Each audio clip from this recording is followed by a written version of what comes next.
Good morning. As Pastor said, my name is Andrew Wales.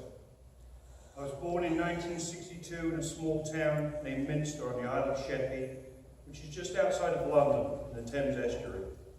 I was raised by a mother and father. Dad was a policeman and Mum was a stay-at-home mother. We were Church of England. My sister and I would follow my mum each Sunday as we walked to church. St. Peter's, which, like so many churches in England, was large, cold, and very poorly attended. But they did have a Sunday school. And here I am sure I was first introduced to prayer. I wish I could say that Sunday school had a great influence on my life, but as with so many children who feel they're being forced to go to church, it did not. Or so I thought. When I was still quite young, we moved from the city out to the country, and we attended St. Andrew's Church. This again was a very large church with a very small congregation. We were served by a minister, Father Jeffroy. He was a great speaker, and I would listen intently to his sermons. But prayer still seemed to be baffling to me. Who were we talking to? Who was listening? What was I supposed to say? There were, of course, the regular prayers, which are part of each service. But as for personal prayer, I was at a loss. I would watch my mother after taking communion, quietly kneel and pray for several minutes. But I never asked her who she was praying to or what she was praying for. My parents divorced when I was 13 and I went to live with my dad. Dad did not attend church, therefore neither did I. So prayer seemed further from my thoughts. Quite soon afterwards, my father met my now stepmother, and for whatever reason, they sent me to live with my grandmother, who was 65. She was not cut out to handle a wild 14-year-old. But for all my wildness, I did attend church again with my grandma. We started at a Presbyterian church, and then we did the Baptist church for a while, after which we attended a Methodist. I'm not sure why we did all the changing of churches, but they were all very nice, and for the first time, and I think it was at the Methodist church, where I attended a youth group. I was actually asked about my prayer habits. I'm not sure what I answered, but I'm sure it was something to the effect of prayer? What do I need to pray for? And soon after, I stopped attending church altogether and became what my grandmother liked to refer to as a bit of a handful. I was 15 or 16. And I was attending soccer matches every Saturday. And if you're not aware of it, attending a soccer match in England in the mid to late 70s could be very detrimental to one's health. Ironically, I can remember there were times when I'd been in a crowd of maybe 5,000, of which maybe half of them were trying to do me some sort of physical harm. And I would say, God, let me get out of here alive. Not following it up with, if you do, I'll be a good boy, or I'll attend church. No, this was purely selfish self-preservation. But I would strangely feel better, and I did always manage to get home, but for the most part, I was unscathed. I was in and out of trouble for the next couple of years, and finally was given an ultimatum by a judge. You can go to prison for 3 years, or you can attend the army for 6 years. I chose the latter. One thing about being in boot camp, you have to attend church every Sunday. And now that I was 17 and so much older and wiser, I would actually listen to the minister.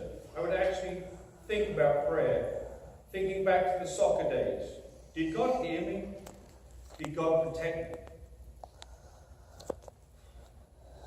After graduation, I was sent to Germany, and I volunteered to go to Ireland, which at the time was a far more hostile place than it is today. After several weeks of intense training, I was sent to Belfast and ready to do my first street patrol. I attended church the day before my first patrol, and I was scared, really scared. The minister was aware that for some of us, this was our first time on the streets, and he asked if we would like to meet with him after the service. Myself, along with maybe a couple of other guys, stayed. The minister told us to be calm, do what we've been trained to do, and pray. I asked him, how should I pray? Which may seem like an odd question, but I wanted to get it right.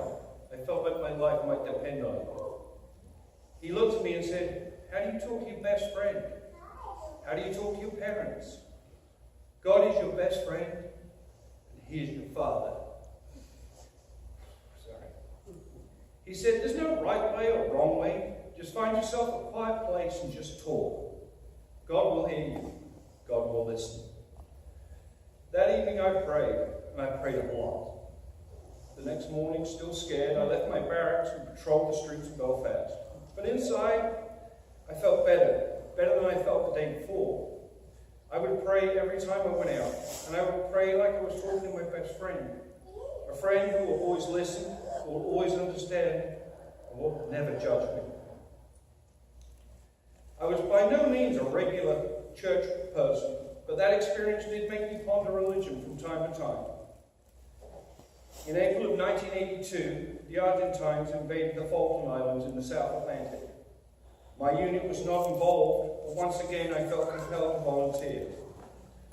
And after much strenuous training, was dispatched to the South Atlantic.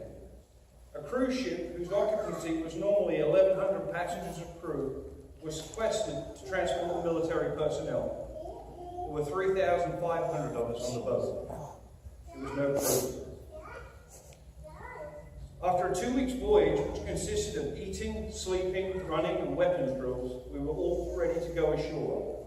The night before the landing, we were given a general religious service broadcast over the ship's tannoy system. I listened and I prayed.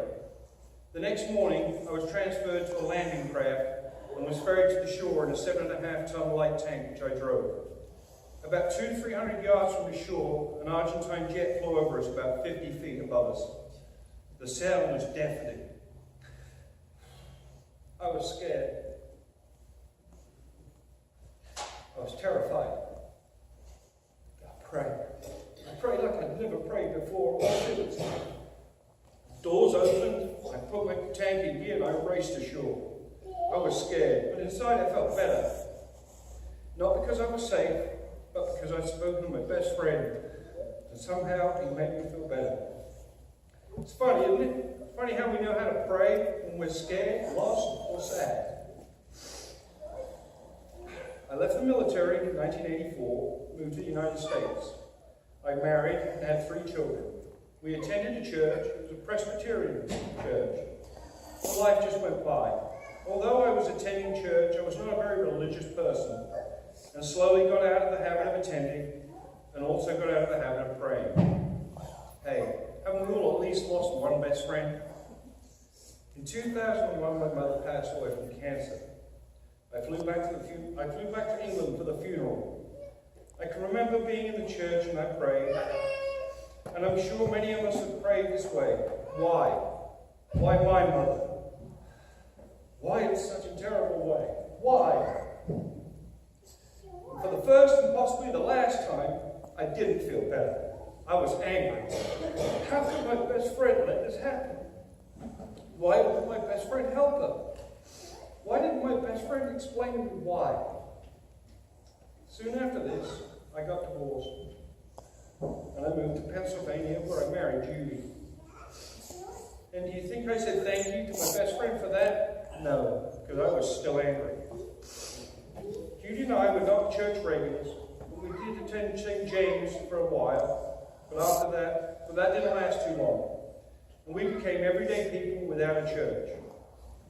We were, though, both people who prayed, and I was still asking why, and Judy would pray her prayers. After some searching, we found what was then Calvary was now Resurrection Episcopal, and we started to attend.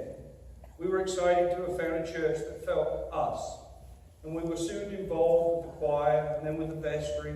And during this time, and through conversations with our minister and with my wife, I started to lose my anger and started once again to have regular chats with my best friend. As you're all aware, Calvary underwent a major upheaval, and if not for prayer, I felt that Judy and I may have left at that time. But we prayed, and we felt better. I would hear Judy at night in the dark, softly praying quietly to herself as I said my own prayers. Judy and I have been through some personal crises of our own, and if it were not for prayer and some help from others, we might not be where we are today. I'm not sure exactly when it happened, but one night Judy said to me, "Why don't we pray separately?" And I think I said, "Because that's how it's always done." That night we prayed together, out loud, and and we felt better. We still pray together each night, out loud. And if you were to listen, you would think we were chatting with best friends. It's not textbook praying. It's us asking God to watch out for those we love. It's us asking God to help us with our everyday life, just as you would ask any friend to do. What does everyday prayer look like? For me, it's when I'm standing at work for hours, cutting material, and even though there's machinery running, there's quiet in my mind, and my best friend is there to listen. It's holding hands with a co-worker, and together asking for either help, relief, or strength, not making a show of it, but quietly for just a few moments. It's sitting in silence in traffic on 476, 95, the Schuylkill, and just asking my best friend for the grace and understanding to deal with my son after being disappointed by his actions and behavior again. It's not demanding or getting answers. My prayers are for my best friend to hear, and for me to know that through faith, my best friend will comfort me and always leave me feeling better than I did before. Our best friend does not always answer us, but I know he listens, he hears, and he loves us. Amen.